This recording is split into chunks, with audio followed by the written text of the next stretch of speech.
আমার নাম মোহাম্মদ আব্দুর রউফ। আমার এই জমির পরিমাণ ৪৫ শতক।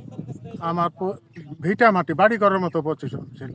আমাকে পুকুরের জন্য যে পুকুরে দিতে হবে অফার করলো। আমি বললাম না, আমি অল্প জমি আমি দেবো না, আমার ভিটা মাটি। এবং সে জোরপূর্বক ধরেন যে রাতারাতি কাটিয়ে দিল। এবং আমি কোথাও বিচার পাইনি, কোনো জায়গায় কিছু পাইনি। আমি মোহাম্মদ রাসেল ইসলাম। এই জমিটা হচ্ছে যে আমার ৪৫ শতক মাটি। এটা ছিল উঁচু ভিটা জমি। ২০১৫ সালে আমাদেরকে পুকুর করার জন্য অফার করে। আমাদের জমির নিচে ছিল পুকুর, তো আমরা দিতে নারাজি থাকাতে আওয়ামী লীগ সন্ত্রাসী মিনারুল এবং রাজু, সে সময় এমপি আইন উদ্দিনের পাওয়ারে সে আমাদের মাটিটা জোর জবরদস্ত কেটে নেয় এবং এখন পর্যন্ত আমাদেরকে কোনো টাকা পয়সা দেয়নি। এখনও এই সময়তে এসেও আওয়ামী লীগ সরকারের দাপট দেখা যায় এবং এলাকাতে তারা আমাদেরকে মারবো ধরবো হুমকি এসে দিচ্ছে। আমাদের জমি পারপাসে আমরা থানাতে অভিযোগ দিলাম এসআই আব্দুল বারির কাছে।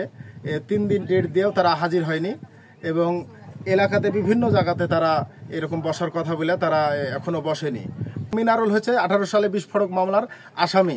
সে ওয়ারেন্ট আছে, তাও সে ওপেন ঘুরে বেড়ায়, পুলিশ তাকে ধরে না। এই জায়গাটা হচ্ছে যে মূল পুকুর, এটা হচ্ছে যে রাস্তা। আর এই ৩৫৮ দাগ এটা হচ্ছে আমার জমি। এই পাশের যেগুলো দেখছেন এগুলো ছিল আমবাগান। এবং পুকুরটা মূল পুকুরটা যখন ঝালালো তখন এই সবাই দিতে রাজি। আমার রাস্তার ধারে রোড প্লেস মাটির কারণে আমি দিতে নারাজ। সে কারণে আমি দিচ্ছিলাম না, তাই জোর করে সে আমার জমি কেটে নিয়েছে। আমারটা ভিটা জমি ছিল। আইনের হচ্ছে লোক মিনারুল রাজু আমাদের খল্লি আছে। ও রনিও হুমকে ধামকে দিছে, কিসের টাকা কিসের জমি কার জমি, এইরকম ধরে খুব হুমকে ধামকে ভয়ভীতি দেখাচ্ছে। আর এক ভাই আবুল আর ওই এরা এই জমিটা আবাদ করে, বহুদিন ধরে আবাদ করে, ওই গাছ যাওয়ার পর থেকে এরা আবাদ করে।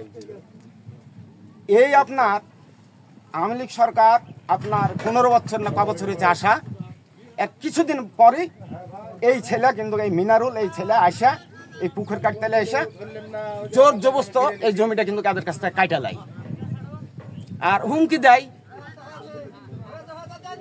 এই অবস্থাতে আজ অবধি এদিন এই অবস্থা, এইভাবে জোর জবস্ত করে খায় কাটে দিয়েছে।